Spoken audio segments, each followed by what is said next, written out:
నమస్తే అందరికీ. ఎలా ఉన్నారు? ఈరోజు మనం ఇంట్లోనే చాలా సాఫ్ట్‌గా, టేస్టీగా ఉండే చికెన్ స్టఫ్డ్ బన్స్ తయారు చేసుకుందాం. ఇవి బయట బేకరీలో దొరికే బన్స్‌లా ఉంటాయి. కానీ ఇంట్లో చేసినవి కాబట్టి మరింత ఫ్రెష్‌గా, హెల్తీగా ఉంటాయి. మరి ఆలస్యం చేయకుండా మొదలుపెడదాం. ముందుగా ఒక పెద్ద గిన్నెలో 2 కప్పుల గోరువెచ్చని పాలు తీసుకున్నాను.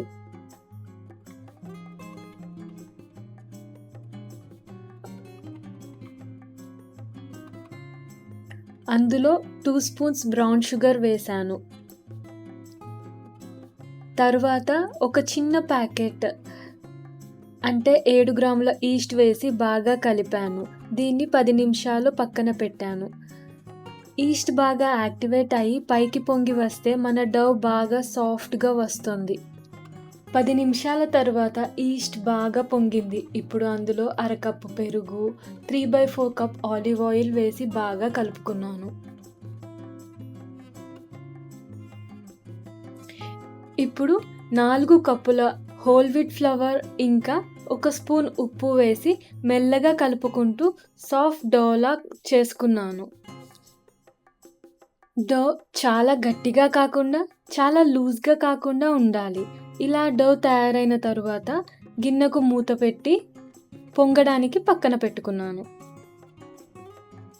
డో రెస్ట్ అవుతున్నంతలో మన చికెన్ స్టఫింగ్ రెడీ చేసుకుందాం. స్టవ్ మీద ఒక పాన్ పెట్టి కొద్దిగా ఆయిల్ వేశాను. ఆయిల్ వేడయ్యాక ఉల్లిపాయలు వేసి లైట్ గోల్డెన్ బ్రౌన్ కలర్ వచ్చే వరకు వేయించాను. తర్వాత జింజర్ గార్లిక్ పేస్ట్ వేసి పచ్చివాసన పూర్తిగా పోయే వరకు ఫ్రై చేశాను. నేను ముందే ఉడికించిన చికెన్ తీసుకొని ఫోర్క్‌తో చిన్న చిన్న ముక్కలుగా ష్రెడ్ చేసుకున్నాను. ఇప్పుడు ఆ చికెన్‌ను పాన్‌లో వేసి బాగా కలిపాను. తర్వాత జీలకర్ర పొడి, పెప్పర్ పౌడర్, పసుపు, కారం, ధనియాల పొడి, గరం మసాలా, ఉప్పు వేసి అన్ని మసాలాలు బాగా మిక్స్ అయ్యేలా కలిపాను.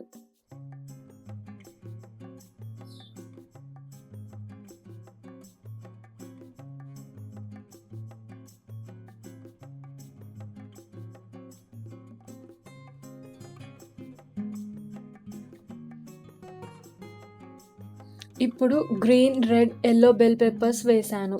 చివరిగా కొద్దిగా కొత్తిమీర, 1 స్పూన్ నిమ్మరసం వేసి మరో 2, 3 నిమిషాలు కలిపి స్టవ్ ఆఫ్ చేశాను. ఇప్పుడు మన స్టఫింగ్ కూడా రెడీ అయిపోయింది.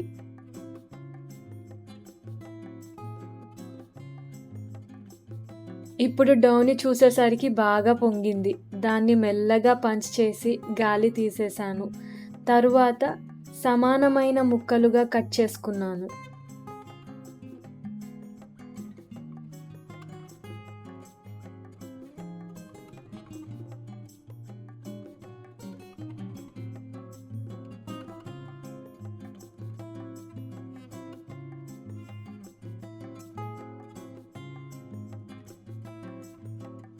సమానమైన ముక్కలుగా కట్ చేసుకొని ప్రతి ముక్కను చేత్తో గుండ్రంగా చేసి కొద్దిసేపు పక్కన పెట్టాను. తరువాత ఒక్కో బాల్‌ను చిన్న చపాతీలా రోల్ చేశాను. ఇప్పుడు మధ్యలో మనం రెడీ చేసుకున్న చికెన్ స్టఫింగ్ పెట్టి దాని మీద కొద్దిగా చీజ్ కూడా వేశాను. చీజ్ వేయడం వల్ల బన్స్ ఇంకా టేస్టీగా ఉంటాయి. తరువాత అన్ని వైపుల నుంచి బాగా మూసి బన్ షేప్‌లో ఫోల్డ్ చేసి ట్రే మీద పెట్టాను. అన్ని బన్స్ ఇలా తయారు చేసిన తరువాత వాటిని ఒక క్లాత్‌లో కవర్ చేసి సుమారు 30-45 నిమిషాలు రెస్ట్ ఇచ్చాను. ఇలా రెస్ట్ ఇస్తే బన్స్ ఇంకా సాఫ్ట్‌గా వస్తాయి. రెస్ట్ అయిన తరువాత ప్రతి బన్ మీద ఎగ్ వాష్ చేశాను. దాని మీద వైట్ సెసమిన్ సీడ్స్ చల్లాను. ఇవి బన్స్‌కి చాలా మంచి లుక్ కూడా ఇస్తాయి. రుచి కూడా పెరుగుతుంది.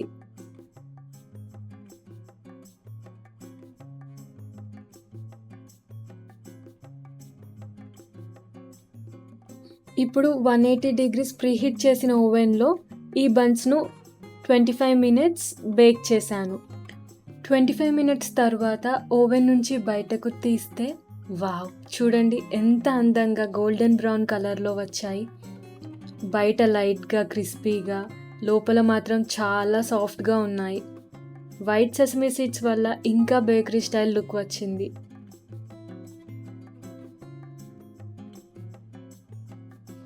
చాలా బాగుంది. బన్ చాలా సాఫ్ట్‌గా ఉంది. చికెన్ స్టఫింగ్ చాలా జ్యూసీగా ఉంది.